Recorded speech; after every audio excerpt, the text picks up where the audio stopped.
C'est au niveau de Montpellier que le trajet Toulouse-Lyon a dégénéré. Un adolescent téléphone à son frère qui a un prénom juif selon ses propres mots. Il est alors pris à partie par l'un des voyageurs assis dans la même voiture. Il a subi des propos extrêmement violents, verbaux, dans un premier temps, avec un antisémitisme très virulent, de la part de gens relativement jeunes mais majeurs.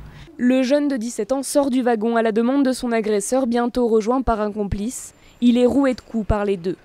Dans la nuit, il porte plainte au commissariat de Lyon. Contrôlés dans le train, ces agresseurs présumés âgés de 18 ans et d'origine maghrébine sont finalement interpellés dans la matinée dans un bureau de recrutement de l'armée où ils venaient passer des tests.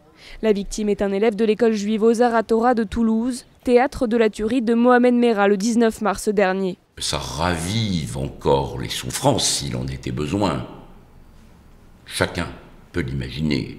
Il y a une forme d'intolérance aux autres qui se développe et qui est une grave menace. Il y a 3 mois et demi, le jeune agressé dans le train était à côté de Myriam, 7 ans, froidement abattue par Mohamed Merah. Quelques minutes plus tard, il avait même tenté de sauver Gabriel, 3 ans, en lui faisant du bouche à bouche, sans succès.